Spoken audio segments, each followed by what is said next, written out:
very important. This is a story of a man named Scott Loper, and he is our guest with his lawyer, Scott Shields. And the story basically starts, and we're going to let Scott tell it in his own words, but it's a story where he was actually incarcerated by the Canadian authorities and tortured. But when he told me, it broke my heart to hear what they had done, and then how our own government would not even step up to the plate to help in the situation. I'm going to go ahead and read the bio of these gentlemen here. Scott Loper is the gentleman who was incarcerated by the Canadian Authority, who basically claimed they had no record of the incident when they were inquired by our own State Department. Eventually, things came out in the wash, and they admitted it, that he had actually been incarcerated. They have a requirement to report anytime they incarcerate an American citizen through the Vienna Accord, that they have to report that they have an American incarcerated, but they did not do so. They violated that. Gentlemen, I'm just going to open up the call and welcome you here. So, without further ado, please present the story and what we can do to put the pressure on these people who are covering up this case. Well, I'd like to thank everyone for listening. You will hear that as an American citizen, I need the help of American citizens. I was a police officer from 1975 to 1981. I did surveillance work and worked many facets in the Sheriff's Department in Camden County, New Jersey. I raised a daughter on my own. It was becoming too hard to work the unusual hours of being a police officer, so I went to technical school and then university, and I'm working now as an electrical engineer. And it's important that you understand both aspects, that I was both a police officer with the understanding of surveillance, and I have the technical expertise of an electrical engineer, and that will come up later. In 1996, I was living in Canada, married to a Canadian, and we moved into a townhome complex. As we were moving in, the garage door was open next door, and there were a bunch of guys in there drinking, and one of them came over, and it had come up that I was an ex-police officer to the superintendent who moved us in, and he said, "Hey, I understand you're an ex-cop." He said, "Listen, the guy next to you is a cocaine dealer." He said, "He's under surveillance." He said, "I just wanted to make you aware of that." I said, "Okay, well, I appreciate that." In any case, I'm painting my son's room. We were getting ready to have a baby, and I saw the same Detective Sergeant Nick Lisi of the Durham Regional Police in Ontario, Canada, going into that townhome. I minded my own business. I thought that maybe he was trying to catch a bigger fish and working with this drug dealer. But then I saw the other guys that were drinking beer as well going into the townhome next door. So after a couple of weeks, I began to listen myself against the wall. And what I was hearing, I thought I was hearing, was that the police were the drug dealers.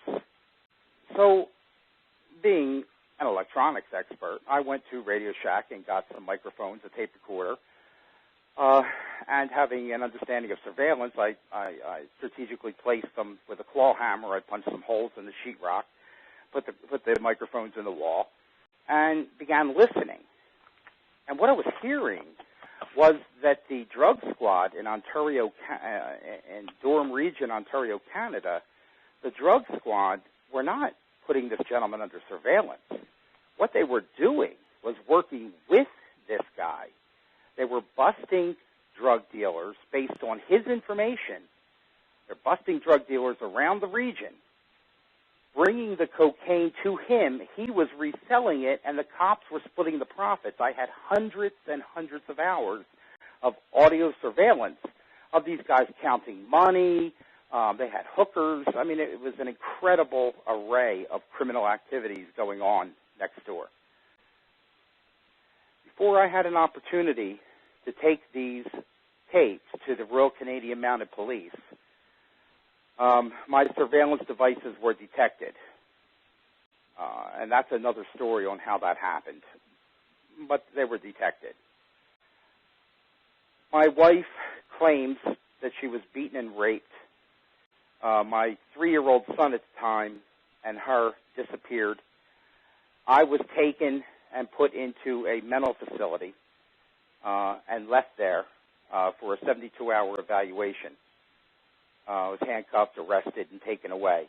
No particular charges, just under the Mental Health Act. I'm insane. I have wild stories about the police. My home was ransacked, and my tapes disappeared. When I got ready to get out, I called my wife and asked her to come and get me, and she never showed up.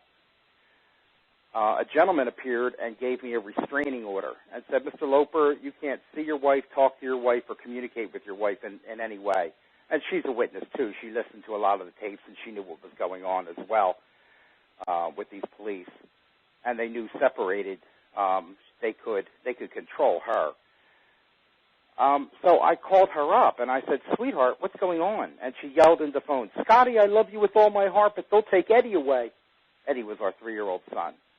So the police had intimidated her, and anyone that would look on the Internet or just Google Toronto police corruption, you probably get about 200 pages of drug dealing and corruption. And so, my story is not anything out of the ordinary for the police in Toronto-Durham region.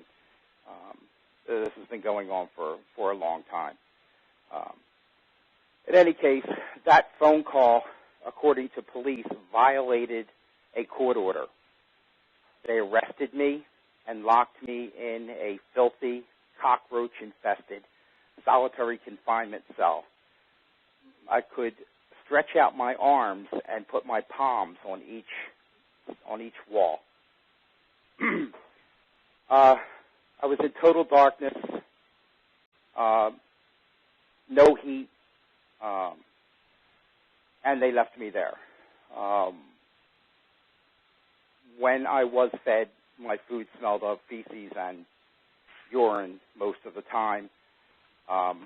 They took me from there, though, on occasion, and they had a cage about half the size of a normal bathtub, and they locked me in that, and they had a steam radiator pipe that heated a room, and off of that pipe, they had tapped, off of that steam radiator, they had tapped a pipe to a shower head, and they would turn a valve and shower me with steam until my skin began to blister.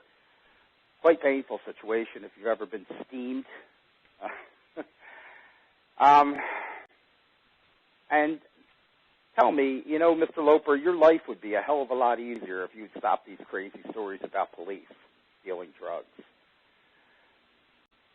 And then other things, other inhumane and horrible things happened, which, is very difficult for me to talk about without breaking down still at this point.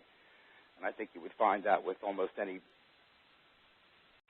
soldier that was a prisoner of war, which is what I consider myself to have been all those years. But the thing that kept me going through all of that and much, much more was the fact that I'm an American. I was an American citizen, and these foreign bastards were not going to break me. And I don't know if anyone's ever been overseas, but when you are in a foreign country, you consider yourself a representative of your country. People look at you and they evaluate you as all Americans are like you. That's how I saw it. I wasn't going to let them intimidate me. I wasn't going to let them see that Americans could be broken. And it wasn't that I was all that brave. It was the only thing that you have to hold on to. Isolation, solitary confinement, cockroaches crawling on your body while you're sleeping, being locked in cages. They had another little trick. They would put me in it was a steel coffin. They would leave me in there, and the cockroaches got in there too. And I'd be in there for months at a time. your mind plays tricks on you when things like that are going on, and you need something to hold on to. And I held on to being an American. And that, boy, when America finds out, you guys are in trouble.